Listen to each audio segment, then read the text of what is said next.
Even with few clouds in the sky, the snow still fell due to the time of year. A man looked at the sky until one of the soldiers on duty called him. Administrative Officer Shim Dai-yang, your identity has been verified. The iron gates, with warning signs, were opened for him to pass through. Walking on the hard snow, he entered the conflict zone north of Cheorvan. From his cell phone, a hologram emerged, showing the map of the area and the target points. Ahead, he looked in the direction indicated by the coordinates and continued to advance. This time, using his powers, he increased the speed of his run. This was the power of the Awakened, born after the Great Incident, who possessed physical abilities that transcended humanity. The Dawn, an event that all of humanity remembers. Monsters surged from fissures that opened suddenly. Because of this, the human world was pushed close to total destruction. However, due to the Awakened who emerged around the world, humanity gradually began to restore civilization, and the end of the Great Dawn War, which lasted 20 years, was approaching. Then, in Incheon, where the final battle was taking place, he appeared, one of the 5 war heroes, successfully defending the city. The Great Dawn War came to an end. All this content is recorded,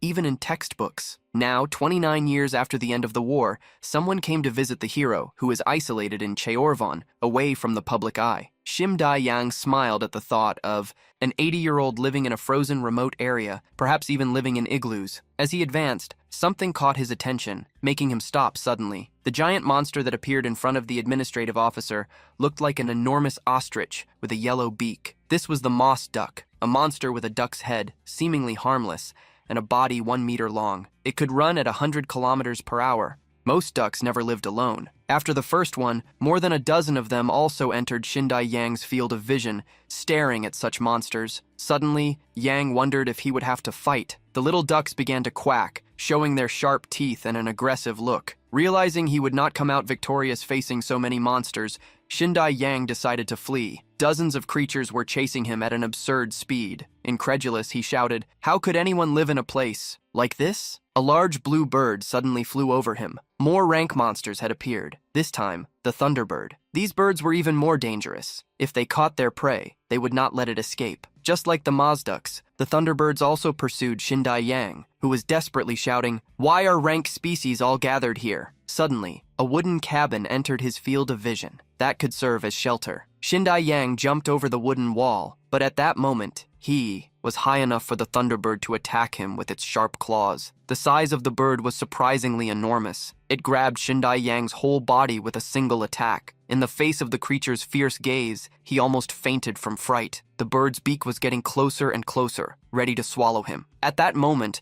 a man's voice interrupted the scene. "This is not something to eat." The monsters, which until then seemed threatening, became docile in the presence of the commanding voice. Shindai Yang had heard that voice before. A man appeared to be sweeping the snow. He was the one who commanded the birds to release the visitor and go away. The bird tilted its head and dropped him, knocking him into the snow. But thanks to his agility, Shindai Yang managed a smooth landing, watching the monsters retreat after a human's command. Da Young was quite surprised. The man shoveling snow turned to him, asking, "Are you the new administrative officer?" He was wearing light clothing and sandals, even with the intense cold. Curious, Shim Da Young raised an eyebrow, returning the question, "Who are you?" The man did not reply, but gave an order. "You all, leave too." Over the fence, the musk ducks were about to advance again. With a simple wave of his hand, the mysterious man made the ducks behave. The group of creatures left, causing no more disturbance. The man stopped shoveling the area, reminding the visitor, "I told you that you didn't need to come every time." Shim Da Yang was surprised, understanding what he meant and who exactly he was. The young-looking man confirmed his identity, Choi Kang-ho. He casually walked toward the cabin. "You worked hard to get here before sunset. Come inside and let's eat something."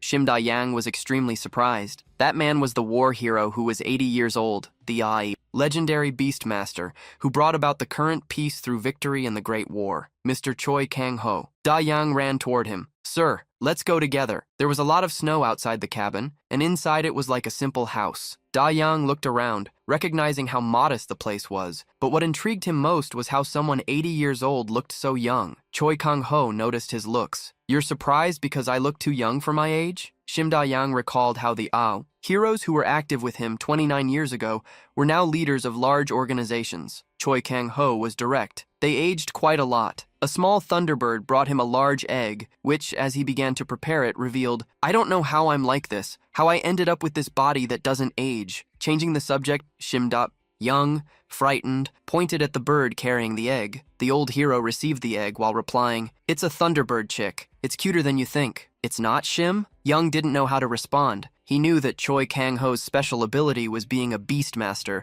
which made all the monsters in the world submit to him. The achievement of single-handedly stopping the advancing army of monsters heading north towards Incheon was clearly not an exaggeration, seeing how he created magical beasts. Young remembered learning that the hero had always been by the side of creatures during the Great War 29 years ago. The most impressive was a double S-rank spiritual partner, a nine-tailed fox. With a bit of irritation, Choi Kang-ho placed the fried egg with hot coffee on the table. He warned, "I really don't want to talk about this. Why don't you tell me the main purpose of your visit while we eat?" Apologizing, Young quickly changed the subject. He revealed that a new problem had arisen. With his cell phone, he showed some images. New species of monsters had been discovered near Busan and Daegu. The frequency of their appearances and hostility has been increasing, so your help is greatly needed, sir. It was the first time the old sir had heard about new species since the war. He requested more details. When the conversation finished, Shim Da-yang prepared to leave. He slightly bowed, thanking and apologizing, mainly for being rude at certain moments. Before leaving, he asked for permission to pose a question. "Why are you living in a place like this, alone?" Choi Kang-ho crossed his arms, replying enigmatically, "There's something I'm waiting for." Shim Da-yang curiously asked what he was waiting for, but before he could hear the answer, a monster attacked him. What appeared to be a large snow-white animal grabbed him by the collar of his shirt, dragging him through the snow. It was a tiger. Saber-tooth. A disaster-level creature, this rank, warning with a smile that the place would become dangerous at dusk. Choi Kang-ho waved. His friend would take him home safely. Being taken away by the huge tiger of Yang,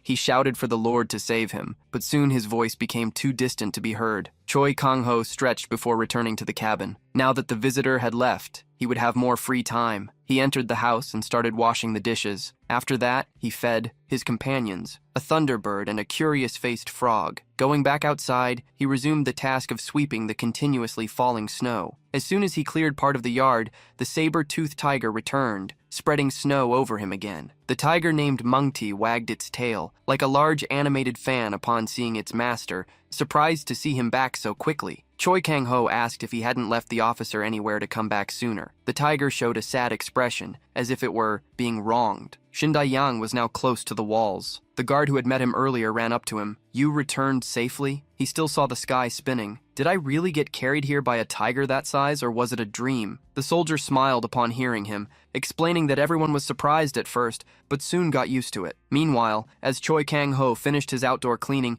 he mounted Mungchi and ordered, "Let's go again." It was already getting dark today, but the two did what they often did together. The tiger ran swiftly, its paws barely touching the snow as it advanced with long leaps. 49 years later, under the influence of the monsters, Thorvin formed an ecosystem where unique creatures live. And it was 49 years ago in those snowy fields that Choi Kang-ho first met CEO Hwa.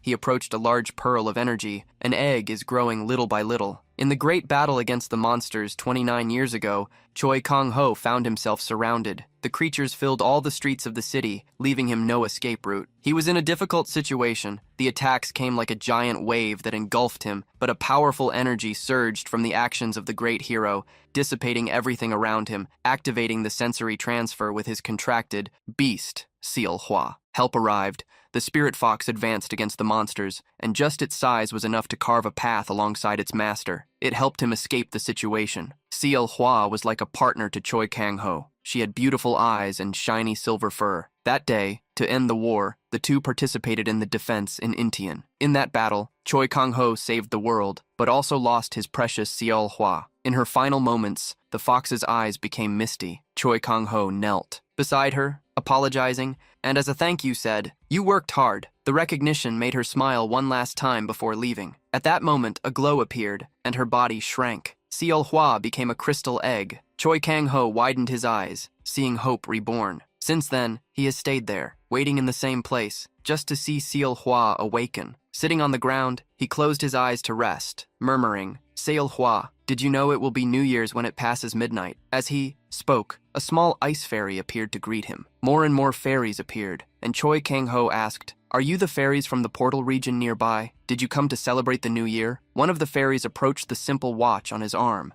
A few seconds before the arrival of the year 2070, the little fairies flew in the sky above him like stars, amusing even the Munshi. As the new year was about to arrive, the fairies unexpectedly approached Seol Rua's egg, causing it to glow intensely. The new year arrived. Just like cracks in the shell of the egg, an explosion of cold energy occurred, pushing the fairies away and revealing a small creature. Choi Kang-ho stood with his mouth agape as he saw the little white fox. 50 years had passed since the dawn at midnight, exactly 30 years after the end of the Great War. Choi Kang-ho encountered someone like Seol Hwa again, in that same snowy field of Tier 1 where he first met her. Carefully, he approached the little fox that would change his life. 50 years ago, Choi Kang-ho had been sent to Cheorwan while fleeing from the monsters that were emerging in masses. Seol Ho, whom he first encountered, was in his arms. Even in a desperate state, the pure, white fox drew his attention as if it were destiny. In that same place, 50 years later, he found the offspring of Seol Hwa, who had just awakened. The little white fox jumped joyfully, approaching Kangaroo, sitting on his shoulder. She licked his chin, with large blue eyes like crystals staring at him as if smiling in greeting. Responding to the gesture, the Beastmaster pressed his forehead against hers. As the night passed and the sun rose again,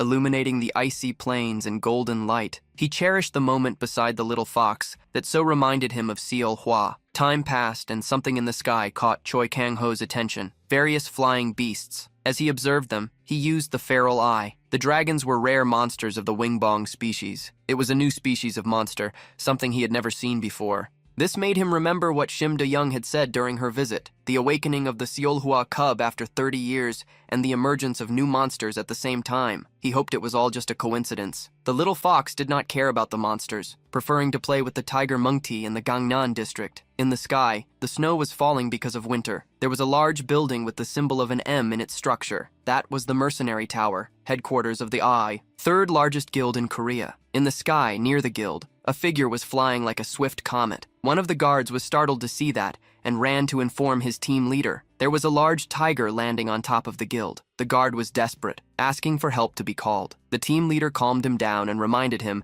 Emergency Response Manual, Article 3, Paragraph 1. Don't you remember? He explained that if a young man riding a saber-toothed tiger appeared, he is a friend of the president, so guide him kindly. The leader emphasized that it was a VIP and ordered, open the rooftop gates. The guard was still impressed, as he always thought that part of the manual was just a story to scare newcomers. As soon as the doors opened, the enormous saber-toothed tiger roared, startling everyone. Choi Kang-ho calmed his tiger, asking it to stop frightening people. Manchi became excited when his master scratched his head and soon calmed down. The security leader greeted Choi Kang-ho, who reciprocated by asking if a certain person was present. Choi Kang-ho went to a room where there was a photo of him with a larger man happily hugging him. At that time, he looked very young and full of energy. Upon seeing who arrived after some time of waiting, Kang-ho commented, "Why does it seem like your steps are getting heavier?" An elderly, muscular man, with a cigar in his mouth, he entered the room. His name was In Shulbai, the king of the Iron Fist, one of the 5 heroes of Dawn and leader of the Mercenary Guild. Excited, In Shulbai embraced his friend, welcoming him after such a long time. At that moment, Kang-ho noticed a large amount of drinks. The old man laughed. "We are already 80 years old, at least we should celebrate." Unlike his friend, Kang-ho questioned, "Shouldn't we be worried about health?" Instead, squeezed inside Choi Kang-ho's sweatshirt, a small, white fox poked its head out. In Shulbai approached, curious. "What is this little animal? It looks familiar." He soon became startled upon realizing, "Don't tell me it hatched from Cheolrua's egg?" The hero confirmed, "Yes, she is Cheolrua's daughter. I decided to name her Cheola." The guild leader observed the small fox closely, asking if he had come over to show it. Excited, he embraced his friend by the shoulder. "We need to celebrate," Choi Kang-ho agreed, and soon both began to drink, changing the subject. Kang-ho revealed that he was there to pick something up. He showed on his phone the information he received earlier. In Shulbai's expression changed to concern. "Our guild is having problems because of this. One of our rankers, sent to the southern conflict zone, has disappeared. The hunter was elite, ranked among the best in the country, a Class A awakener. In Tulba, he couldn't explain, but something was wrong. New monsters were emerging more frequently. What was most concerning was that some of them were carrying a dark energy." Choi Kang-ho took a sip while thinking, all the monsters of the Dawn Day possessed this type of energy. Those carrying dark energy had their instincts amplified, becoming much more dangerous. Among them, the strongest received a special name, Ma Din. There was a possibility that these beings...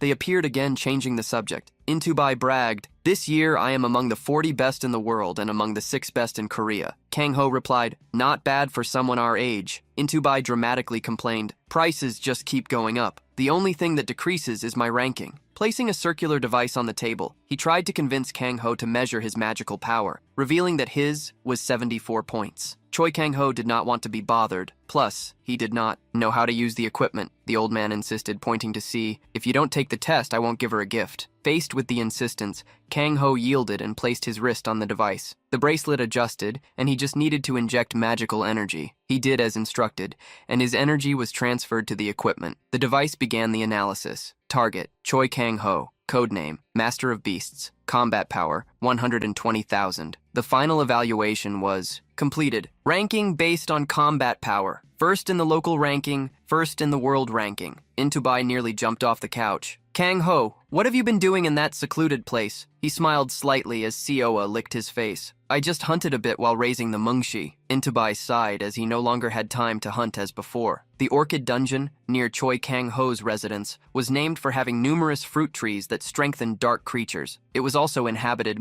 by earth fairies and small monsters called Galagas, creatures that helped with plant growth, making the place extremely valuable. There was even a possibility of strengthening a special orchid in that environment. In that place, Kang Ho found a fairy stone as big as his head, something he had never seen before. It was an unexpected find. He took the stone and buried it in the dungeon's soil. At that very moment, the energy contained within her spread throughout the environment. He smiled, commenting to the little fox, "The effect is incredible, isn't it? The fruits absorbed the energy, just like the fairies, and all the branches grew quickly, doubling in size in an instant." CEO jumped off Kang Ho's shoulder, excited, also feeling the energy around. The little fox, of rare duality, was a species that stood out in the environment, yet was well received by the other creatures. The fact that it was a species caught Kangiro's attention. Moreover, there were question marks on various pieces of information, something he had never seen before with the eyes of beasts. Suddenly, the little fox quickly ran through the plantation, her eyes focused on something. She leaped over Kang Ho, surprising him. CEO seemed serious as she continued running through the snow, moving away and crossing the wooden fence. With his hands in his pockets, Kangiro walked towards the exit, wondering if she had noticed something. Given this possibility, he stepped firmly on the ground, and an intense energy enveloped him. His speed increased drastically, matching that of the fox in seconds. CEO was surprised to see him but soon felt happy. The two ran together, with the little one guiding the way. Choi Kang Ho was satisfied with her speed, and they soon reached a large pit discovered by the fox. They fell down together. Several monsters surrounded various fairies in panic, who trembled in fear, holding only small pieces of wood to defend themselves. The little fox fell among the fairies and the monsters. She growled fiercely, albeit in a rather adorable way. The monsters became agitated and responded with roars towards the white fox. The fairies, frightened, cried out desperately, "Someone help us! Someone save us!" The earth fairies seemed quite peculiar in the eyes of Kangero. Kangero appeared to have rushed to save them from the shadows. A giant serpent emerged, surprising the little fox. The protagonist sighed, realizing that even though he was a spirit-type creature, it was still too early to face a threat of that level. The Titanoboa serpent displayed its fangs and forked tongue, a rarity of a monster, with most of its attributes at that same level. The enormous Titanoboa lunged at the fox, attempting to swallow it in a single bite. Raising 2 fingers, Kangero declared the end of the fight before it even began. The Titanoboa was drawn to Kangero's action and ended up confronting an immense power. With the activation of his ability, all the monsters began to see him as the supreme predator. The Titanoboa quickly recoiled, just like the other creatures. Kangero extended his hand towards them, and an energy pulled them closer. He held the Titanoboa by its head and pulled its tongue with the other hand, warning, "Don't come back here. If I find you wandering in these areas, I will keep you well guarded." The earth fairies were impressed, even though they were still frightened. Kangero stared at the serpent,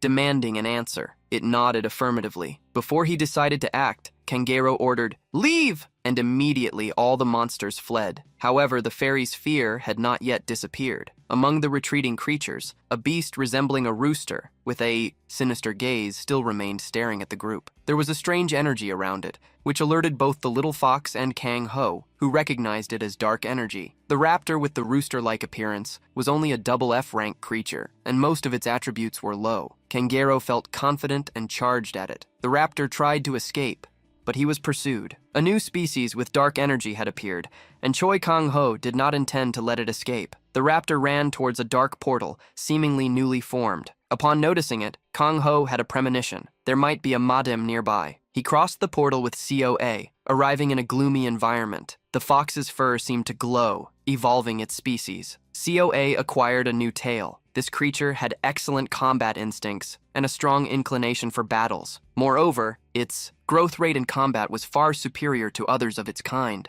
In the forest they arrived at, there were various raptors looking at their master. The fox communicated with a bright gaze. "Can I play with them?" COA's personality was very similar to COH when Kang Ho met her. Back then, he trained alongside his first fox, and together they faced numerous battles. However, this path eventually led to the loss of his companion. For this reason, this time he wanted to raise COA peacefully. However, the little one seemed to have been born with a taste for fighting. Preventing her completely would be nothing but selfishness. This led him to make a decision. Choi Kang Ho said, "COA, form a contract with me." Now he extended 2 fingers to the little fox, which closed its eyes with a smile, accepting the bond. The decision was firm. "I will make her the best of all." A mystical energy arose at their meeting. COA's eyes widened, sensing a great source of power. A stream of energy formed and connected to the finger of Choi Kang Ho, where there was a ring. The contract ring was sealed, appearing whenever he formed a bond with a beast. As COA was still very young, Kang Ho decided to share part of his energy with her.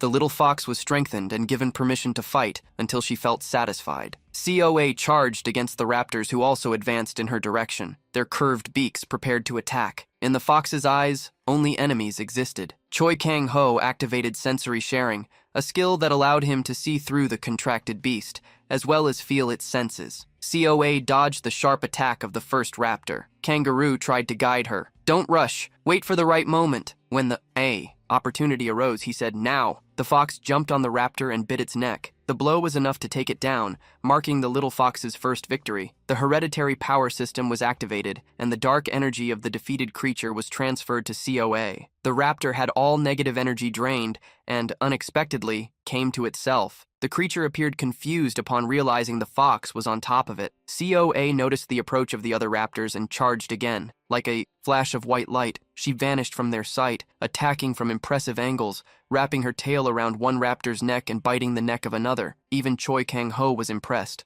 The little fox's movements were remarkable. The bitten raptor fell, leaving only the one immobilized. COA pulled it close. In her mouth, small fangs shone as she absorbed the dark energy. Her whole body tingled as the accumulated energy triggered a change. The level of her attack evolved to rank E, and a small pearl collar appeared around her neck. Kangaroo watched his little one grow rapidly and called her. COA controlled the newly acquired power and looked at him as if asking, "Did I do well?" With a light sigh, he replied, "So, you did very well." Since they had defeated several enemies, Kangaroo asked if they should return before the portal closed. CEO seemed enchanted by the surroundings. Everything began to dissolve, transforming into dispersed energy. Kangaroo looked at the captives. "All of you, stand up!" The creatures started to rise, regaining consciousness. Ovela approached CEO in a friendly manner. Choi Kang Ho smiled slightly. Without the influence of dark energy, they all seemed docile. Choi Kangaroo ran toward the exit. "Come on, everyone, run!" The captives and CEO ran with him, and the 5 crossed the portal. Behind them, the dark circle closed, completely disappearing. Upon landing on the soft snow, Kangaroo let out a sigh. Various small hands raised, celebrating the return. The sound of celebration caught the attention of Kangaroo and CEO. The fairies knelt down, emotional. They threw flowers into the air, creating a shower of petals while thanking, "Thank you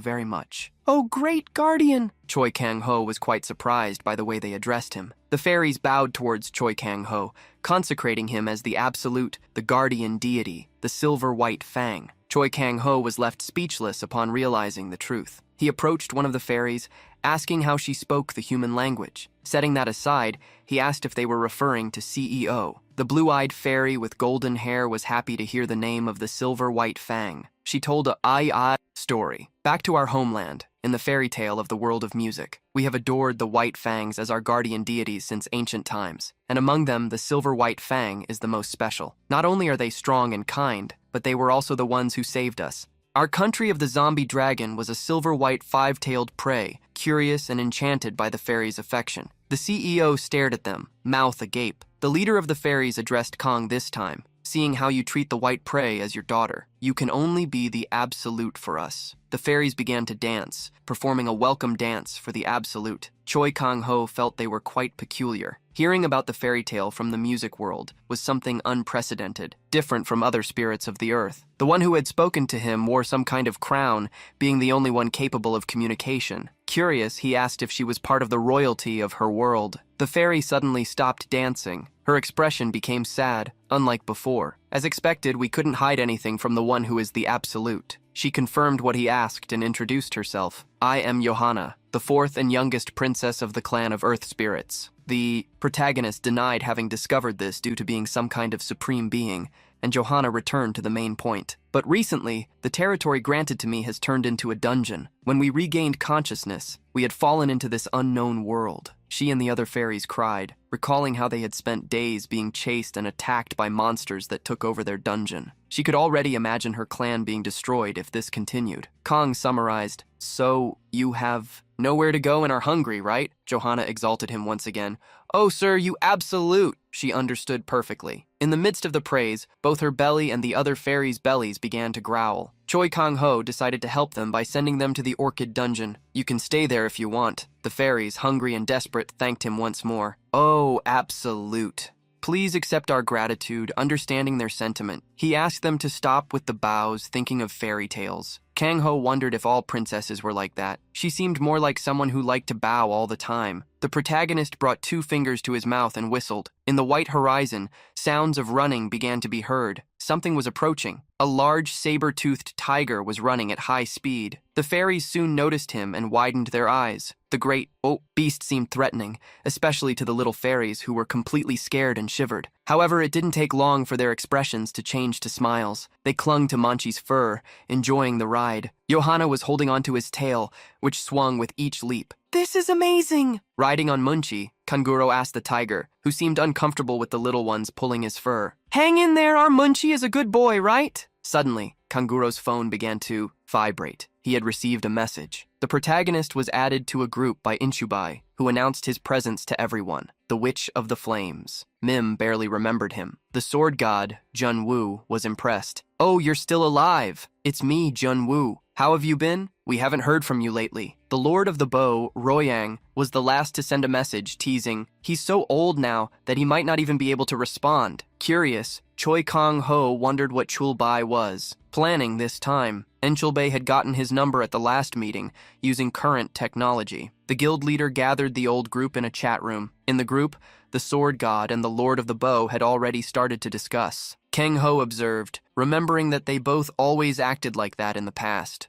These companions were the friends who fought by his side during the Great War. Together with Choi Kang-ho, they were recorded in the books as the 5 heroes. He smiled slightly, as it had been quite a while since he wanted to see their faces again, especially since he had decided to create the CO in the best way possible. Bringing his face closer to the little fox, he asked if he should prepare the best training possible for her. Kangero finally sent his first message in the group, catching everyone's attention. Days later, a large crowd gathered around small purple peaks. Everyone pointed their cell phones up high, as some of the most famous people in the world were there. A presenter was speaking into the microphone. "We are live on Mount Bukansan with the news that 2 of the 5 heroes, the God of the Sword and the Lord of the Bow, are about to face off because of the ranking." A crowd quickly gathered. Everyone was eager to see the showdown. On one side was the 20th ranked in the world, Park Young-woo. His serious gaze matched his short beard and long hair tied in a ponytail, with strands falling over his forehead. He carried several swords with him. On the other peak was the 21st in the world, Sim Ho-young, the Lord of the Bow. His challenging look contrasted with his shorter hair. Then, suddenly, a woman with red hair caught attention as she crossed through the crowd. The appearance of the flame witch, Lee Min-ae, was youthful, combining her red hair with dark clothing that highlighted her presence. Mainly, the men began to shout, "We love you, flame witch!" They were shouting so loudly that it made her uncomfortable. Suddenly, Park Jung-woo yelled, "Don't back down!" On the other side, Kim Royang replied, "No way! Today we will settle this." In Jung-woo's gaze, a golden glimmer appeared. As he prepared to draw a sword, "You chose this, so don't complain later." Kim Royang did not back down and pulled out an energy-charged arrow. Limon sighed, realizing that the old habit of the two would not change. She raised her hand and announced, This battle is officially registered as a ranking dispute. Lemon, the flame code guarantees its validity. As soon as she finished, she noticed something in the sky above them. No one but her noticed the mysterious figure, until, finally, a man descended from the heavens with a small fox on his head. He appeared behind everyone unnoticed and blended into the crowd. Lyman interrupted the fight, announcing that it would be cancelled. Park Jung-woo and Kim Ho-young were annoyed to hear that. They were about to start the confrontation. It was then that she asked, "Are you going to continue even with Kang Ho here?" The two quickly turned, trying to find the old friend. A hand raised in the middle of the crowd, higher than most, with a white fox lying on his head. Choi Kang-ho caught the attention of the old companions. Kim Ro-yang smiled. "So you finally decided to show up." Putting away the sword, Jun-woo asked curiously, "What was the small creature on his head?" Kim Ho looked up. Let's eat something with these old friends and buy some things." She was excited, curious about what it meant to go shopping. CEO replied with a look full of interest. God of the Sword and Ghost of the Sword after Park Deum-yu rejected his position as leader of the White Knight Guild, one of the 3 major guilds. This medium-sized guild was established near Mount Buchanan to train its successors in a specific area. From it was the herbal medicine warehouse of Park Jung-woo. A bright green plant caught the attention. Moon Assault, a remedy that amplifies mana of the monster that consumes her. She was extremely rare and expensive. Seol was about to open her mouth to devour the herb when Kang Ho instructed her not to eat it that way, noticing how the little fox had the same appearance as the old Seol Ho. Park Jun-woo offered all the Moonjump herb for Choi Kang-ho to feed her. The protagonist asked if it would be all right, since there were at least 20 of them outside the warehouse. Kim Ro-yang provoked Kang-ho before the swordsman began to regret. "Just take everything inside the warehouse." While the provoked Park Jun-woo argued with the Lord of the Bow, Kang-ho thanked him. Jun-woo wanted something in return, however. "If you're grateful, come visit me more often." The protagonist promised he would, seeing how the friend had decided to meet him only after 15 years. Kim Ro-yang prepared something. He pointed to the back, where servants were setting up a table full of drinks. Besides the traditional soju, there were various meat dishes and soup. The sword and bow rivals ended up teaming up at that moment. King Ho-young was the first to smile. "We will drink the equivalent of 15 years' worth of soju." Park Jun-woo was with him and would not let King Ho leave. "I've heard from Tulbae how much you drink." Remembering in Tulbae, the protagonist asked the duo why they had also aged. The topic angered the duo, who used it as an excuse to make Choi Kang-ho start drinking. The next day at the Seo Bank, a hurried manager was running, desperately with a face covered in sweat. He bowed to greet one of the clients. "Thank you for visiting our branch after such a long time. I will guide you to the Ultra VIP room immediately." Noting that he only wanted to pick up some mana stones, Choi Kang-ho told the man to get up.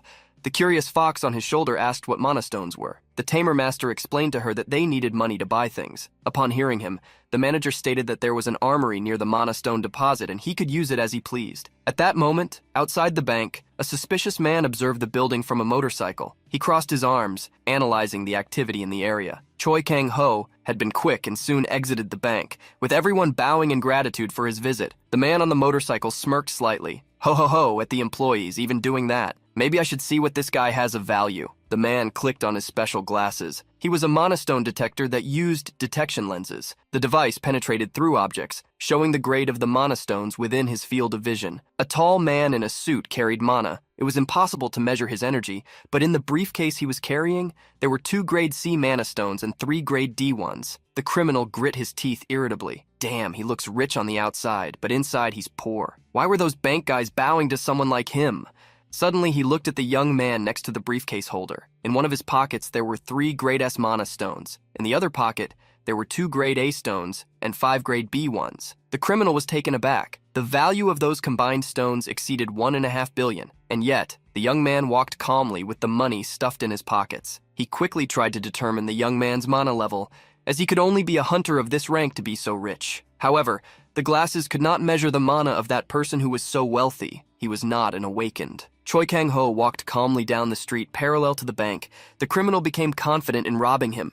He doesn't even have an entourage. This guy is like a walking lottery ticket. The thug quickly contacted his boss. "I'm in Yongdong-po, I just won the lottery." While Choi Kang-ho was buying some snacks for his wife to try, the thug and his boss were communicating, deciding that they would attack the young rich man in the only place where he could spend so much money. As Kangero continued to walk calmly, the motorcyclist followed him. Choi Kangero headed to the 12th Street of Yongdong-po, a fairly isolated commercial area. Choi Kang-ho entered a small store that had a quaint appearance. As soon as he entered, the salesperson recognized him. The beast has graced us with his presence after a long time. Let's see, it's been 10 years. No, 15 years. The old woman with her head down had long white hair, cat ears, and watched Choi Kang-ho over her glasses as she spoke. That monster must have grown and become a great monster now. What do you plan to create this time? Her sharp eyes fell upon Kyol Ah, a silver-white prey. She is a descendant of Kyol Rua, Choi Kang-ho confirmed, but explained that, unlike Kyol Rua, this was a CEO, a species. On his shoulder, she released an irritated energy, on high alert against the old woman. In front of her, the Catwoman smiled slightly. I have lived as a member of the Best King tribe for over 100 years,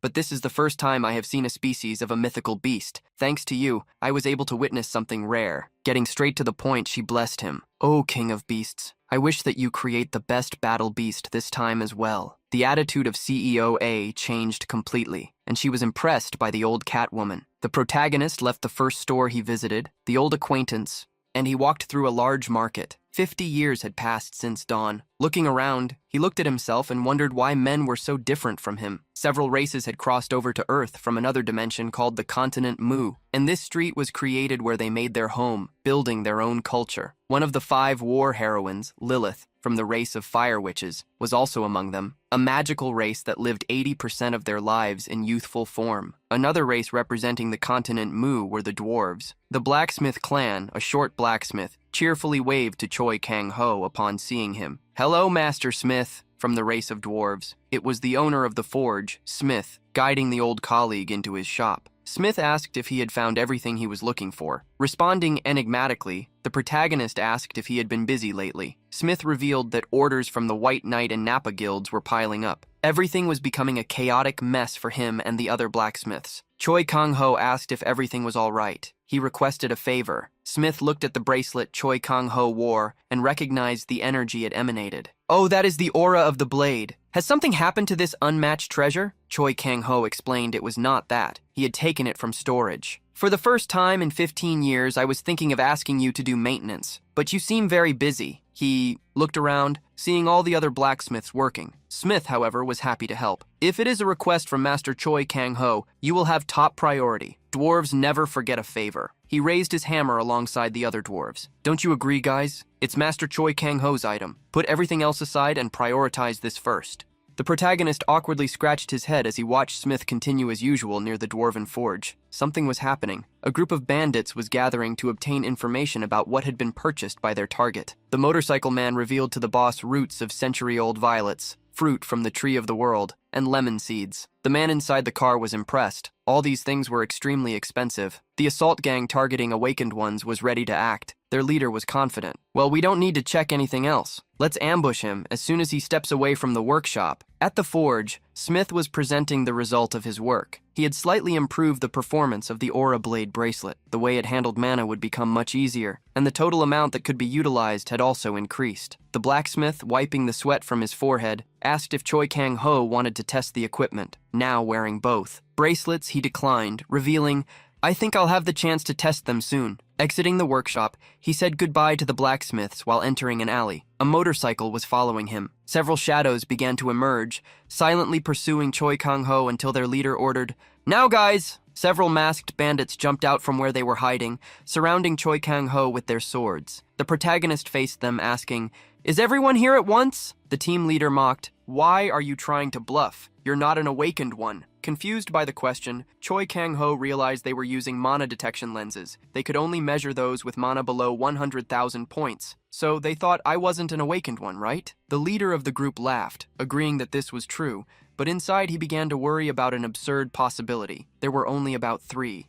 Awakened in the country with combat power above 100,000, and there was none among them that the gang leader did not know. He commanded himself not to be fooled by the bluff and ordered, There is nothing more to hear. Attack. The subordinates obeyed and advanced towards Choi Kang-ho. At that moment, the protagonist's wristbands began to release a faint mana. With all the enemies appearing, he would finally act. He extended one hand, and a blade of mana appeared around it. Through his command, it would be with this that he would eliminate each of the enemies with the blade aura activated. Choi Kang-ho faced them. The thugs advanced on him, and in a second, they were thrown far away effortlessly. Kang Ho took down 2 opponents. The gang leader was dumbfounded. He tried to use his analysis glasses, but the mana level of the man before him became immeasurable. He finally realized the truth. The combat power of the warrior in front of him could truly be above 100,000 points. Choi Kang-ho extended his open hand towards him, and the blade aura broke the glasses that the leader was wearing. In a few seconds, he immobilized the entire group. Taking the phone from his pocket, Kang-ho discovered the identity of that gang. The leader was named Lee Jung-myung and was wanted. That gang was made up of former executives of the White Knight and committed all kinds of crime. The leader of the Raiders, as they were known, tried to flee. He used his innate skill, which immensely increased his speed, jumping off the walls of buildings and distanced himself instantly. Lee Jung-myung had never been caught by an enemy while using such a technique. Soon, however, he was frustrated to hear Kang-ho's voice saying, "You are a former executive of the White Knight, and your skill is reasonably decent. Why are you living like this?" The thug was startled.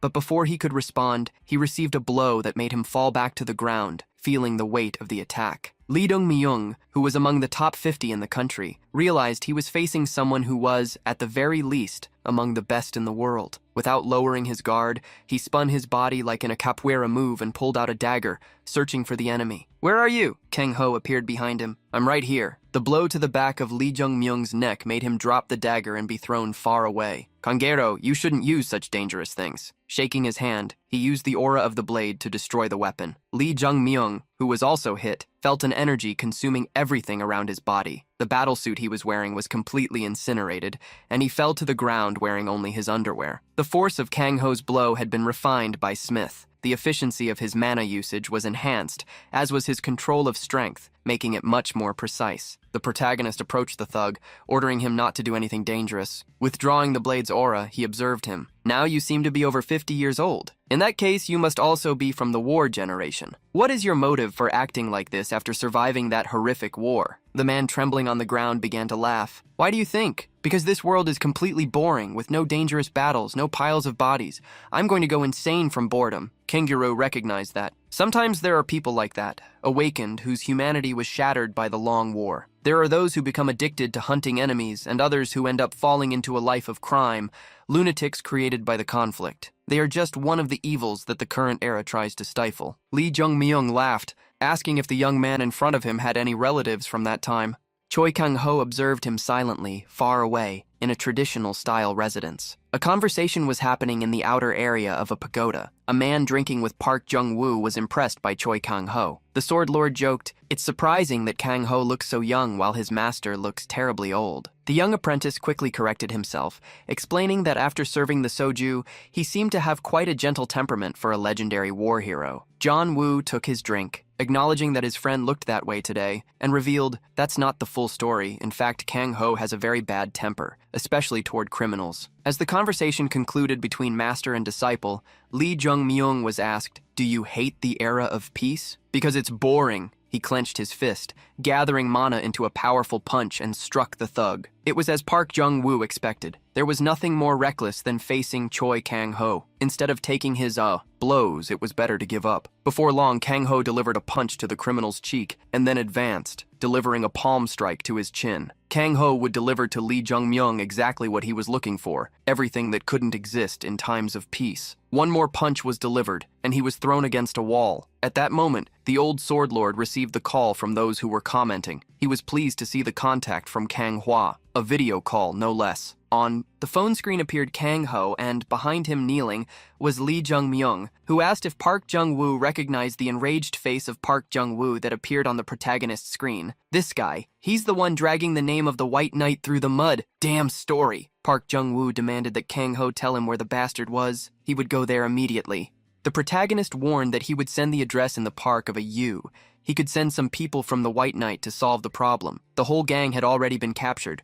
All the members were lying on the ground. Only the leader was able to remain on his knees, looking at the back of the Kangero. He cursed him. The protagonist suddenly asked, "Is this really the only hideout for the stolen goods, right?" The man averted his gaze, trying to disguise, "Yes, of course, why would I lie in front of you? We were completely robbed by a guy named Phantom, and this is the only one left." The protagonist was curious about the name. According to Lee Jung-myung, he was a criminal who was gaining notoriety recently. He was the kind of guy who left a black card behind after stealing, revealing everything he knew. The leader of the raiders asked if he could live. Choi Kang-ho agreed to the request, but delivered a blow to his chest, making his mana flow leak like a flat tire. Kang-ho declared the sentence, "I am letting you live, but since I am destroying your mana core, you will no longer be able to use your abilities. From now on, live as an ordinary civilian having to live a normal life." Lee Jung-myung preferred not to continue living. The protagonist ignored his desire and ordered, "Now that your mana is gone, engrave this as you continue living. Remember how many sacrifices were necessary to create this piece." The little fox pushed its head out of Choi Kang-ho's hoodie. As he left, he reassured her, "Don't worry. Hello, not everyone who went through the war is like this. Let's go home now. I will make a very delicious and nutritious meal for you when we arrive. Something that you might not expect was said by your master. Before eating, however, you will take a bath." There was a cabin suffering from the blizzard. A small white fox fled from it, as if running for its life. The hand of the little fox's owner reached for her.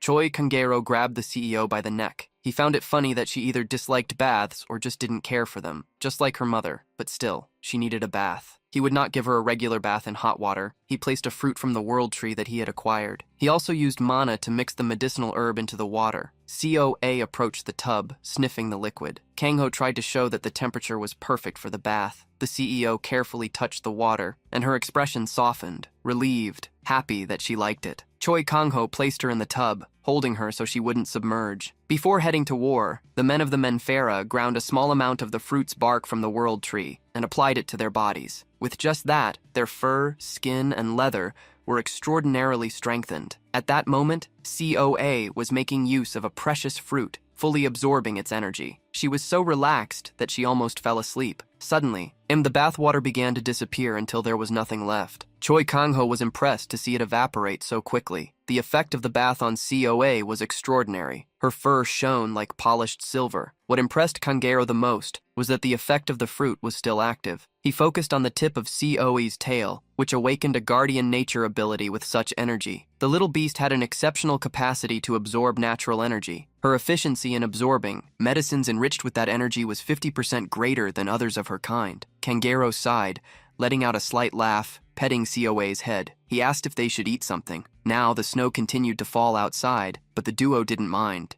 While they were in the kitchen, Johanna appeared carrying some carrots to help the other fairies. Just like the raptors, they were also present as a large family, each bringing an ingredient with a large pot in hand. Kang-ho asked, "Should we start cooking?" He extended the pot to the fairies, who placed the ingredients inside it. Johanna was quite curious. Violet root, bagan tree seed, citrus stone, counterstone. These are incredibly precious ingredients, but a common fire wouldn't even open their shells. The protagonist picked up some stones of different colors, surprising the fairy. She tried to warn him, "If you throw so many mana stones into the fire at once, there won't be a fire left to cook. It will cause an explosion." Still, Kang-ho threw them into the fireplace. The fire grew at a terrifying speed. Johanna was startled and was about to flee when a magical energy emerged with an outstretched hand, releasing its mana. Choi Kang-ho perfectly controlled the flames. He placed the pot over the stone stove, and soon the heat began to dissolve the ingredients. Johanna approached from behind his shoulder, impressed with the mastery of the flames. After roasting all the ingredients until they turned into a fine powder, he asked Johanna to bring the moonjump herb. Kang-ho squeezed the juice from the medicinal herb he obtained from John Woo and mixed it with the powder, transforming it into a dough. Taking a bit of the dough in his hand, he shaped it into a small sphere. Within minutes, the dumplings were ready in the pot. Taking one of the golden dumplings, he brought it closer to Johanna for her to taste. The fairy lightly refused. "If I eat something like that, my vitality will grow to a point where I won't be able to control it." She realized that the dumplings were not for them, but for another being. Saliva dripped from C's mouth, and the little fox's belly was already rumbling. "They are for me." Agreeing with little Tseola, he reached out to give her one of the pastries. The effects were strong, so she could only eat one at a time. The CO swung her, the tail like a fan as she ate the pastry. Soon, it disappeared from Seola's hand. The mana energy present in the small snack flooded the fox's body. Her eyes turned white, and the energy made her run uncontrollably. An effect had been generated within her. Her defense rose from rank double D to rank double E, and the fairies were impressed by the change in Keola. Wow, the silver-white fang almost doubled in size in an instant. The fox ran outside the cabin, expending her energy in the snow. Choi Kang-ho sighed lightly and ran after her. The two advanced side by side, like master and companion. Cheola's absorption of the medication was impressive. She was growing at a much faster rate than Cheola Rua. Kang Ho wondered what would have happened if he had done the same for Cheola Rua when she was young. This made him realize that when he created his first fox, he knew nothing. The two were just blindly fighting together. Choi Kang-ho ended up not allowing her to eat until she was satisfied or to rest properly when she was tired. He wondered what would have happened if he had raised her better. It was with this thought that he spent the last few years studying even more about dark beasts. Extremely excited, Cheola jumped over Kang-ho's head, spinning in the air. In the name of Cheola, her master wanted to do for his descendant everything he could not do in the past. The energetic fox, with bright eyes, fell onto Kang-ho, who caught her in his arms. With her weight, he ended up rolling in the snow, embraced by Cheola. Together, he vowed to do everything for her, allowing her to have a comfortable life while petting Cheola. He noticed that the fox was looking in a certain direction. What was it? Is it looking for that fur ball? Do you want to show how you've grown? Kang Roa put it on his arm, asking, "Should we go get Munchie now?" Amid the snow, looking at a distant city, the saber-toothed tiger was resting silently lying down. A long time ago, an old man living in the mountains ended up finding a small beast, a saber-toothed tiger, and asked, why was he so small? Worried, he thought the tiger had been abandoned for being different. You should hurry and follow them. A barbed wire fence will be built here, so you won't be able to follow them, even if you want to. The area where the tiger was found was Tiorvan 16 years ago. The man picked up the tiger, lifting him carefully. Holding a knife, he tried to threaten him. However, the tiger, instead of being afraid, smiled with his tongue out. The fog continued to fall over the two, which unexpectedly made both sneeze at the same time. The old man looked at the little tiger and sheathed his dagger. He reached into his pocket and took out a piece of dried meat, offering it to the beast. The little tiger ate with a happy smile. The man wanted to help him, as he knew how hard it was to survive alone. Glad to have received the food, the little tiger licked the tip of the old man's nose, putting it on the ground. The man said goodbye. Take care of yourself. The tiger wagged his tail eagerly and stayed there. Days later, the old man appeared again in the frozen mountains, and upon seeing him, the tiger became intensely happy. From that day on, under the care of the old man, the saber-toothed tiger grew rapidly. The old man laughed when he received the hug from the tiger that was already his size. When did you get so big? Your fur has grown so much that I thought you were a huge fur ball. Thinking about how fluffy he was, the old man gave the tiger a name. From today onwards, you shall be called Mungshi. Thus, the saber-toothed tiger received his name, sitting beside Mungshi. The old man looked at the city as he spoke. Isn't it strange? I lost my family during the Great War against the monsters. After that, I wandered alone and eventually contracted an otherworldly disease. The old man spoke with melancholy, but also with a slight comfort. When I saw you, I couldn't attack you. Do you know why? Even though you are a monster, my sworn enemy, I saw in you the young man I once was, someone who was left behind with nothing. Mungti watched the old man who reached out to pat his head. The old man suddenly coughed, startling the tiger. Mungti stood up. When he was ill, it was the old man who fed him and made him healthy again. Now he wanted to repay. The tiger ran into the frozen forest, intending to return quickly. The old man watched him go, but he couldn't wait for his return. When Mungshi came back carrying a rabbit in his mouth, he found his precious friend fallen in the snow. He ran towards him, making anguished sounds. He begged the old man to wake up, but there was no response, only a weak and heavy breath. Monty looked at the city at the foot of the mountain. He wanted to take his friend there, but he remembered the warning he had received. You must never go down from the mountain. Monty, if you do that, you may not be able to return alive. If you encounter people, run. Mungshi looked again at the old man and decided to go against that request. The tiger needed to find someone who could help him. He ran towards the city, knowing the danger. Soldiers were there, and seeing him, alerted each other. A saber-toothed tiger is a rank S disaster. They brandished swords and spears, cornering the tiger. Muncie couldn't communicate. He just wanted help for his misunderstood friend. The tiger was attacked.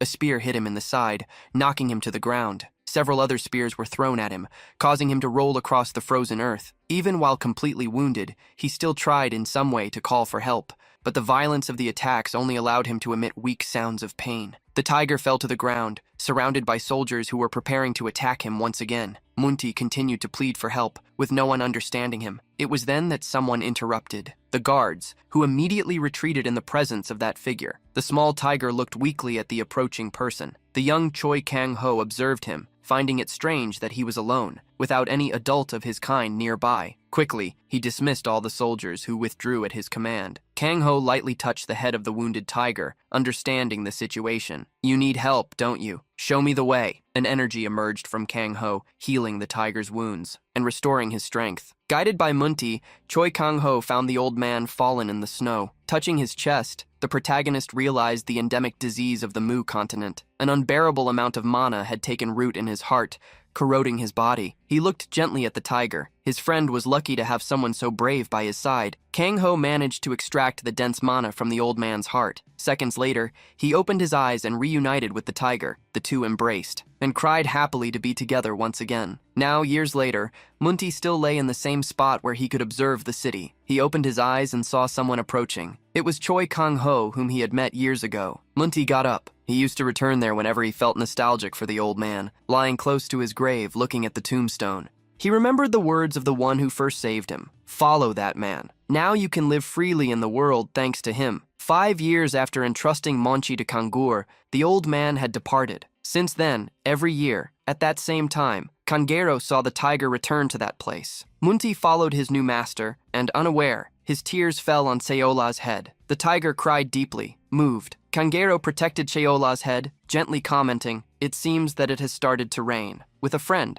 lamenting his departure, every year, the old man's resting place did not seem so cold. Suddenly, a large bee flew across the frozen sky and fell at Kangero's feet. Shortly after, a swarm flew over the area. A new species seemed to have emerged. Choi Kang Ho looked at the bee on the ground and activated the feral eye, the battle bee. It was essentially rank E with abilities between ranks I and F. It possessed the ability of blind obedience. Affected beasts would swear absolute loyalty to their master. It was a species that became more powerful in groups. The fallen bee approached Seola, who asked, curious, "Is she mine?" Seola bit her before she could fly away, sinking her fangs in and absorbing the creature's energy. Choi Kang Ho smiled slightly, seeing that Seola had acted correctly. However, the bee did not easily succumb. The stinger was raised, and it attacked the fox. However, Seola's fur did not allow the attack to penetrate. The fox simply devoured the large bee. The creature's stinger fell, and Conger picked it up. He knew that mere bees would not be able to hurt him. Analyzing the stinger, he realized there was a paralytic venom. This explained why the creature was rank Y and not rank F.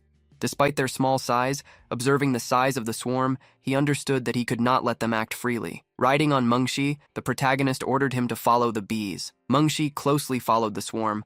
Unfortunately, there were no people nearby who could be affected. The problem seemed to be the diet of these creatures. They were devouring everything: grass, trees, the whole mountain, even consuming the carcasses of other monsters. The warrior bees were extremely omnivorous. If they ran out of food, they could attack humans at any moment. Choi Kang intended to eliminate them before that happened. Monchi suddenly growled. He had sensed something ahead. A large dark portal was forming, attracting the bees. Amidst the shadows of the portal, Kang noticed a crimson energy. "It has been 15 years since we last saw a raid-class portal, monk. We went through many hardships back then, didn't we?" The tiger responded with a low growl upon hearing his master. The two, with Seol by their side, crossed the portal to confront what lay beyond. Inside seemed to be the territory of the battle bees. They attacked as soon as they saw them. Choi Kang Ho released his mana, and a predatory instinct emerged in his gaze. He faced hundreds of bees with only the energy surrounding him. Raid-class portals were different. An entire ecosystem formed there,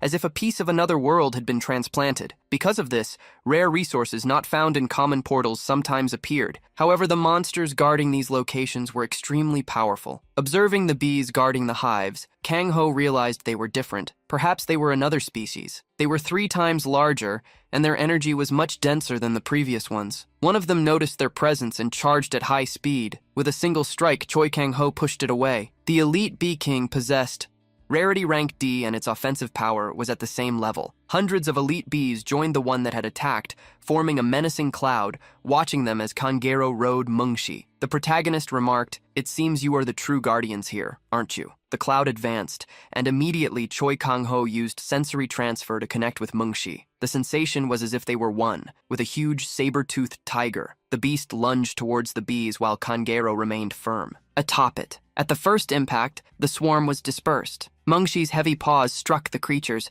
causing them to fall from the sky. Kang Ho and Seoa also did not remain idle, attacking together. The small fox even intimidated the bees with its fangs, fiercely biting one of them. However, unlike before, The bee was not destroyed. Its shell was much more resilient, forcing Kiowa to release it. Seeing the creature escape, Sayawa showed frustration, and Kanguro commented lightly, "They are too big for your mouth." After the first advance, Munjiri reached one of the hives. The bees united and attacked, launching their stingers like projectiles. Kanguero noticed the attack and made Munjiri jump again, dodging the blows that came like arrows from another bee cloud. Kangho felt a powerful dark magic. It seemed to be the source of the power of that portal. He decided to go alone and warned Munjiri. Kangho jumped, and the great tiger used its paw to propel him. The protagonist was launched at high speed against the bee cloud. Touching the bracelet, he activated the blade aura. The cloud was approaching quickly. Upon reaching it, he swung his arm, unleashing energy slashes that eliminated each of the creatures.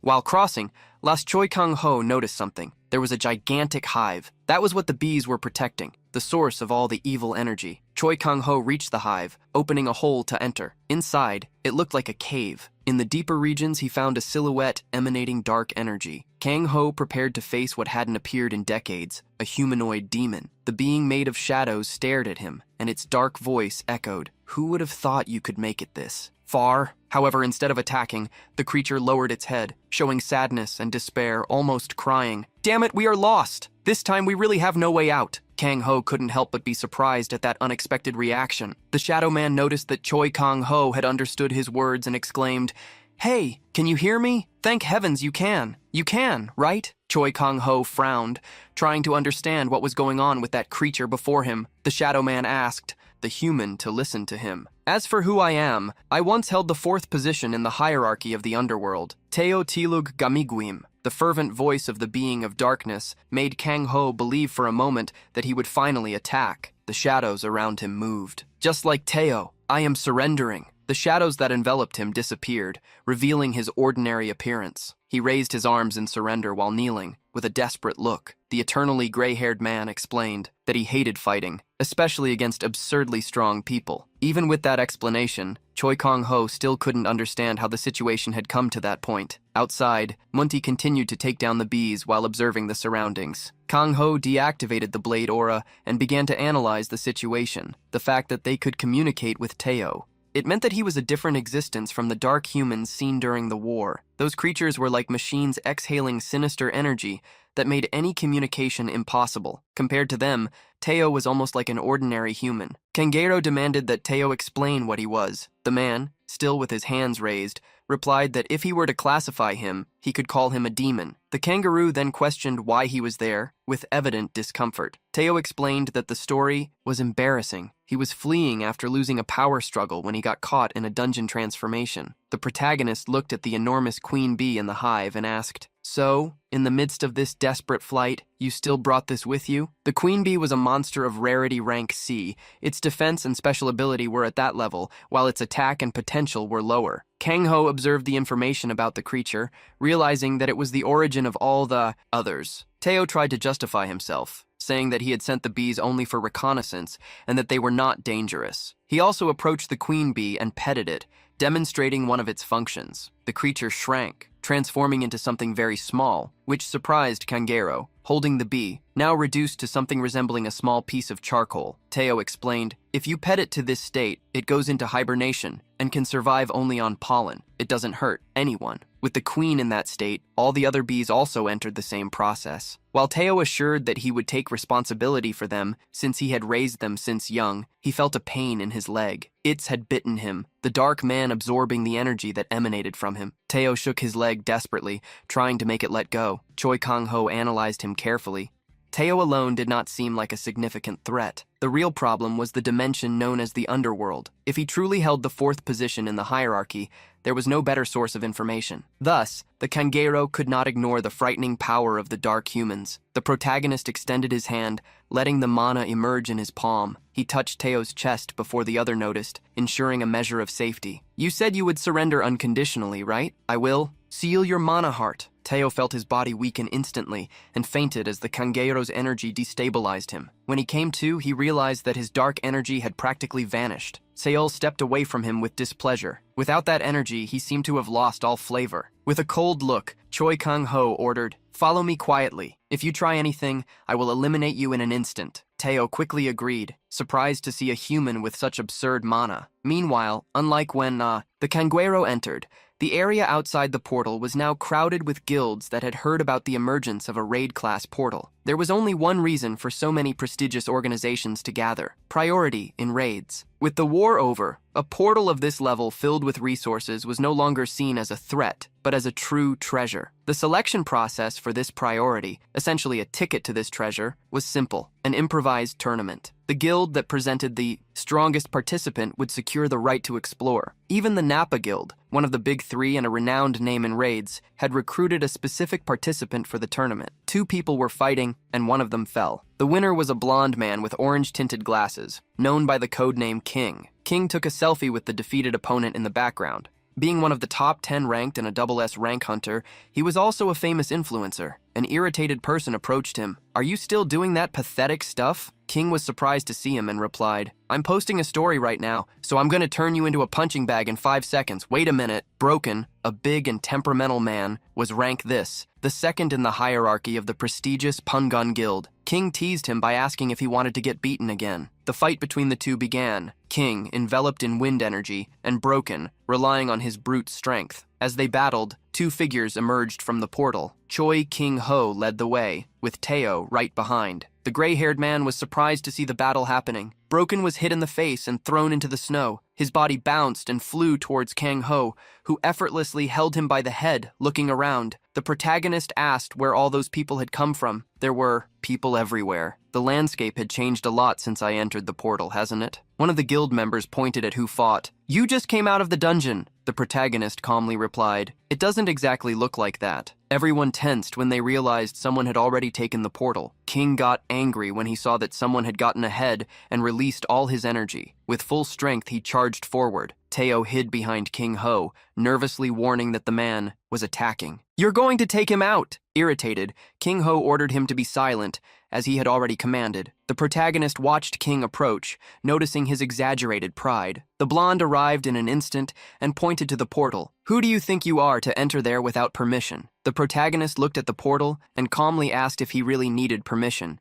He replied irritably, "Of course, otherwise, why would we be here fighting? Do you think we have nothing better to do?" At that priority, upon hearing that, Choi Kang Ho recalled that something like this had been created recently. King analyzed Kang Ho through his glasses. There was no visible mana, which made him think he was just a civilian. He placed his hand on Kang Ho's shoulder and shouted, "If you haven't even awakened, don't roam around places like this. If you're an unawakened, you need to know your place," Teo whispered in Kangaro's ear. "Aren't you really going to finish him off?" Kangaro looked at the hand on his shoulder and calmly replied, "I won't take his life, but I will certainly leave him alive." King was furious to see the two unawakened murmuring to each other. Before Kang Ho could punish the arrogant man, someone jumped towards him. "Isn't it Mr. Choi Kang Ho?" King looked at the newcomer. "What? The White Knight is also going to participate?" Lee Hyuk, master of the White Knight Guild and disciple of Young Woo, introduced himself to Kang Ho, recalling that they had already spoken when he talked to Park Jung-woo. The protagonist remembered seeing him during the video call and greeted him. "By the way, it seems that this first cleanup rights system still exists today, doesn't it?" Lee Hyuk nodded, bowing his head in respect. King, who was being ignored, was furious. Confused, he asked, "Lee Hyuk,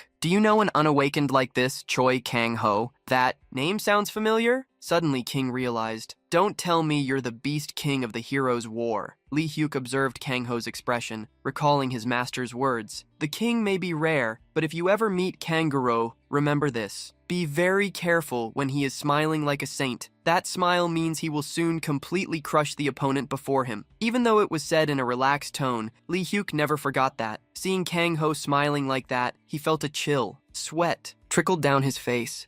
King stared at the thin kangaroo of the Senyo. The man in front of him seemed ordinary, without any noticeable presence of mana. It was hard to believe that he was one of the 5 heroes. Then a thought arose. If I defeat this guy, doesn't that mean I have surpassed the 5 heroes? Driven by ambition, King unleashed his wind energy. Kang Ho calmly asked if he was going to attack him and expressed gratitude. King smiled back. "No need to thank me, because I should be the one who is grateful." He launched an uppercut, hitting Kang Ho from below. King felt enormous satisfaction at landing the first hit, but his expression changed when he realized what happened. The Beast King simply vanished before him. A hand emerged from within the portal, grabbing King by the tie and pulling him inside. With a desperate scream, he was dragged away. Kang Ho asked where all that arrogance from before had gone. He threw King into the dungeon, challenging, "Come on, use your arrogance to defeat all the monsters." King's body hit the ground several times before hitting a rock. He felt as though he were dreaming, unable to believe what was happening. For the first time, Kang Ho displayed clear irritation. "I don't like to decide cleaning rights by force, but since that's how things are done these days, let's go." Even in flip-flops, he advanced toward King and reached him in an instant. King hurriedly got up, trying to react. His fist gathered wind energy as he proudly declared, "You are the awakening of the first generation. This is the era of the second generation, you old man." With a calm look, Kang Ho arrived first, grabbing King by the face and saying calmly, "If you are going to live in a world governed by force, you must learn to be humble." King was thrown to the ground before he could even comprehend what happened. Teo, beside Lee. Hulk watched the fight with concern. "Hey, that guy isn't going to survive." Lee Hulk silently agreed. The hotel sighed in relief. Definitely, surrendering was the right choice. The disciple of the Sword Lord noticed his presence and wondered if he was part of the Crab group. Minutes later, King woke up, sitting next to him. Crab praised his movements, but pointed out the lack of fundamentals and asked who his master was. King replied that he had none, revealing he reached the rank only with natural talent. Choi Kang Ho advised him, "Having talent is good, but it doesn't make anyone superior. Live with humility. There will always be stronger people. If you don't strive to learn, you will quickly reach the limit of your talent." The warning was clear. If you hit that limit in a real fight, you won't come out alive. King remained silent, absorbing those words, and asked if he had only been a frog at the bottom of the well. While Kang Ho suggested he find a master, King took out his cell phone. He took a picture of his injured face, adding several hashtags: bitter smile, limit reached, frog in the well, reflection. The protagonist clenched his fist and smiled again like a saint. As expected, good advice is rarely heeded. I have no choice but to talk to him directly. King smiled enthusiastically. Portals are great places for selfies. Let me take a few more. By the way, what did you just say? The sound of a powerful punch echoed outside the portal, and thus, that raid class gate was released. Since then, social media has been flooded with countless rumors and speculations. Meanwhile, a detailed investigation into the underworld and its inhabitants was underway. However, the one being interrogated seemed more impressed with the world around him. He raised his hands to the sky, his eyes shining. "This is amazing. Little white things are falling from the sky." After noting down some information, Kangero asked to confirm, "You lost a fight against Baal, who is ranked first? A large portion of your energy was stolen, and you ended up here because of a dungeon transformation. So, you don't know much about the demons in this world, right?" Hotel, still with arms raised, confirmed. He added that about a week before creating the portal, he had heard that an area of the underworld was being rapidly turned into dungeons connected to other dimensions. He never imagined he would be brought to a world like that. Kangero slightly furrowed his brow. It had been exactly 50 years since the Day of Dawn, and now new species were emerging as a new dimension, the demon realm, connected to Earth. The protagonist then asked the most important question: "What is the level of power from the place you came from? In my current state, I cannot accurately assess your strength." According to Teo, before losing his mana, he was ranked 4th among the 72 monarchs of the realm, making him extremely powerful. Pointing to himself, Teo said with a relaxed smile that he didn't like to fight and asked if you wanted to know my abilities. "Shouldn't you release them first?" As soon as he said that, he realized he might have said too much. Kangero had no choice. He set his fingers, and his mana removed the seal from Teo's heart, allowing him to use magic again. Teo laughed excitedly as he felt his energy return. "Watch closely. This is my true ability." While observing him, Kangero remained vigilant. If Teo tried anything suspicious, he would eliminate him immediately. From the snow around, skeletal arms began to emerge. Teo smiled darkly and commanded, "Oh, you that have departed, heed my call." The skeletons began to rise from the ground. Kangero was surprised. Teo's skills indicated that he was possibly a necromancer. Teo laughed out loud, pointing at the skeletons of quadruped beasts. Proudly, he declared that he could transform bodies into their familiars and force them to obey. Kangero had only seen this kind of skill in movies. Among the awakened of Earth, no one was capable of such a thing. Suddenly, Cheola, who had been shy until then, ran excitedly. That delightful energy returned. Cheola destroyed the skeletons as she advanced towards Teo. He was startled and nearly fell when the little fox jumped on him, biting his neck. Teo felt his energy being drained, becoming dizzier. He complained, Was this your plan? You opened my mana heart just for this." Kanguro did not deny it. Well, something like that. Both Teo and Kanguro observed the magic in the mana core of the dark being. The space left after Keola drained the energy was being purified by the mana. Teo felt strangely better. "Hey, what is this? This feels strange." Keola continued to absorb the energy of darkness. Her fur began to glow intensely, and a new tail emerged. Kangero was surprised to see his companion's growth. Choi Kangero observed Cheola's statistics. Her attack and defense had already increased previously, but now her skills also seemed to have evolved. Teo was shocked to see the new tail appearing on the fox resting on his shoulder. According to Cheola's information, thanks to the second tail, a special ability would be activated when certain conditions were met. Kang Ho recalled the legendary silver-white fox mentioned by Johanna, which had 5 tails. The protagonist imagined that Seola could eventually reach that same level. The protagonist's phone rang, and he heard the voice of Cheol Bei, the old friend, asked if he could ask for a favor. Observing a screen, he explained that another ranked member of our group had disappeared in the conflict zone in the south. It was the 30th round in the ranking. In Korea, Cheol Bei revealed that they had already sent all the guild forces to investigate the area, but to no avail. Kang Ho asked if it was in the same region as before. Something strange seemed to be happening in the south. The conflict zone included Daegu and the region of Busan, further south. The final gate to get there was in Daejeon. The only reason Daejeon remained safe was because of the Levadon, one of the 4 prestigious guilds and a legendary family of mages. Kang Ho used his card at the main gate, and his identity was verified. A soldier came to greet him. "Hello, sir. It is an honor to meet you." Kang Ho informed that he would like to pass, but the soldier, concerned, asked who the person next to him was. The protagonist looked back. Besides Monkey and Co.,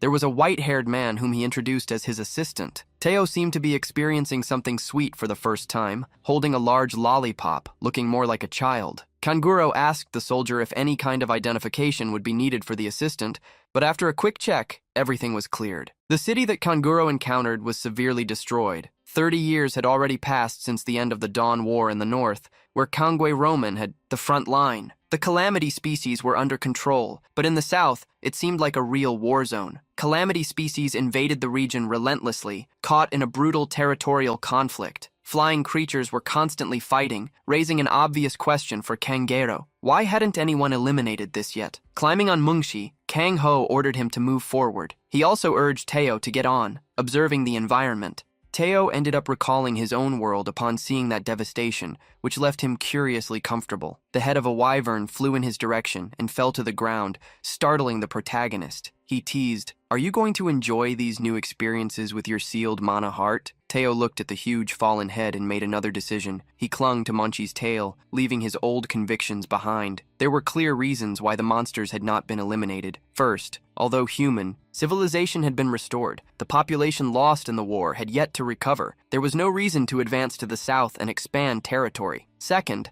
high-energy mana stones usually formed before the evolution of monsters, but here they were already fully evolved, making those stones practically useless. Because of that, the south had become a wild land, advancing through the trees that had taken over the city. Teo truly felt at home. He looked around and commented upon noticing a plant. "This is hot grass. It radiates heat in all directions where it grows, transforming the environment." The protagonist realized how the place had transformed into a type of tropical forest. Mungti began to pant heavily. Kang Ho apologized, realizing that the heat was difficult for him, and asked to stop. From there, they would continue on foot. Suddenly, a scream echoed through the area. The group looked around, trying to locate its origin. The protagonist wondered if someone was in danger. Above the trees, it was possible to see a great energy exploding repeatedly. Teo hid behind Kang Ho upon noticing that the attacks were getting closer. Explosions began to occur increasingly near, scaring the creatures of the region. Several beasts fled in desperation. The monsters passed by the group without attacking them, showing that survival was more important.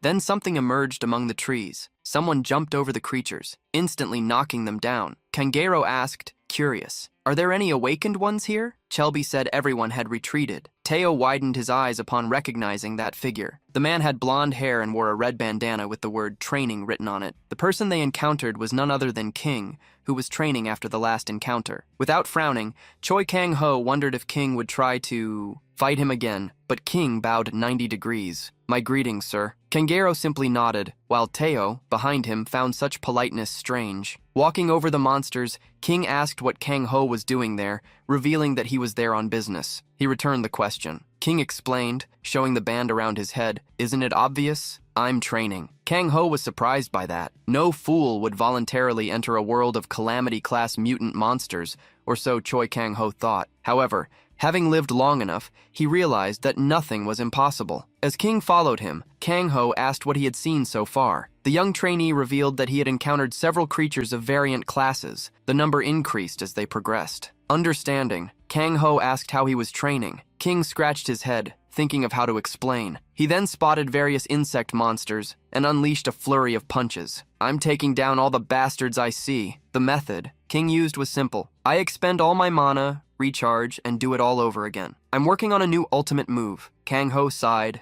not knowing what to respond, and Teo ended up being the one who told him to calm down. The protagonist assessed that King's training was basic and one-sided. Mana was like muscles when pushing her to the limit. She naturally became stronger. What really mattered was efficiency. There was a reason Park John-woo, the Sword Lord, was a renowned teacher among the rankers. He taught the most efficient way to evolve. Kang Ho realized that King had grown by himself up to that point. Cases like this were not rare. Young people with raw talent, but no master to refine it. It didn't matter how much of a genius someone was. Self-study would only take them so far. Watching King continue to attack the flying insects, Kang Ho grabbed his fist, making him stop. King was startled, thinking he would get hit again. Holding his fist, Kang Ho instructed him, "Perfecting your movement is great, but in a real fight, balance is everything. If you let your guard down, the enemy will exploit that opening." Several other creatures were quickly approaching. Kang Ho released King's fist and guided him. "Control your breathing and draw the enemies into your range." The strategy was explained. "Finish them off with the mana you have stored. The most important thing is to keep your body stable to maximize energy efficiency. At this moment, you have more mana than your body can process." Hearing the advice, King nodded and raised his fist to attack. The strike advanced towards the creatures while he intentionally left an opening. He displayed a weakness to lure the enemy, who tried to attack his hand. In the next moment, he raised his other arm, preparing the true strike. Seeing the fight unfold as he desired, King smiled slightly. He had found the balance needed to dominate the combat. Frankly, Choi Kang Ho did not care for this type of impulsive young person. The time when he himself was immature, fighting alongside legends, still echoed in his memory. Kang Ho followed the path while King eliminated the small monsters in the rear. King noticed the difference compared to before. His mana and breathing were stable. He had always believed that masters and advice were useless, but for the first time, he listened to someone, and it made a difference. King's eyes sparkled, wanting to learn even more. He ran to Kang Ho. "Sir, do you mind if I join this unexpected company?" Kang Ho had finally reached the heart of the city. What he found there was unimaginable. A dense, dark energy dominated the air. Even Teo was taken aback. That force overflowed from something that covered the entire region like a dome. King grabbed his phone to record, but the battery had died. The protagonist concluded that this was the place where the mercenaries had disappeared. He was observing the surroundings until Teo pointed to something. The dimensional traveler indicated a mountain. "There is a crypt there," he explained, pointing to the trees that intertwined between the buildings, where they rooted in a location to create a base, then expanding their territory, a characteristic of an underworld race. Kang Ho asked, "What else happened?" Teo did not respond, but the very environment revealed energies similar to nature. They appeared like bubbles in the air. They spread throughout the forest that had taken over the city. Teo's explanation was alarming. "It releases spores to dominate the area. If they touch you, you become a host." Small monkeys still lived there, hiding from the monsters. When the rain of spores fell upon them, their eyes darkened, their fangs grew, and they became aggressive. Kang Ho reached out and touched one of the spores. Teo tried to warn him, but it was too late. Kangiro controlled the small sphere with his energy, realizing that it was not a spore, but a larva. The floating creature opened its circular mouth, filled with fangs, trying to invade your body, but failed against the absolute control. The protagonist murmured, "Crypt. This is a problem," he called for Mengshi, and using sensory transfer, he jumped over the tiger while strengthening his legs. Mengshi was propelled by the shared energy and leapt into the skies. The king looked up, thinking he had seen a rocket take off. Teo, somewhat unconcerned, turned to the young one. "Hey, apprentice, do you have something to eat? Let's wait here." Mengshi advanced quickly towards the source of the larvae. The duo crossed the air until they found among the trees the origin of the infestation growing from the ground. Like a tree, that creature had no branches or leaves, but a humanoid upper part. Its limbs resembled roots spreading in all directions. The mother crypt had settled there, turning all nearby living beings into hosts. The entire city was now her domain. During the advance, Mengshi touched a flower and immediately the creature was alerted. Its voice sounded like creaking wood. Intruders detected. 1 human and 1 beast are approaching. Unlike the underworld, this world was peaceful and lacked strong warriors. For the Mother Crypt, the presence of humans was almost welcome. She issued an emergency alert. Level 1. Capture the intruders, turn them into hosts. The creature smiled disturbingly, waiting for new servants. From the bushes and trees emerged monkeys, rats, birds, and bats, all controlled by the larvae. In an instant, Mengshi was already surrounded. Kang Ho assessed the absurd amount of infected creatures. They were not just animals. To his astonishment, there were also humans. The ranked missing had been transformed into hosts, without their own will.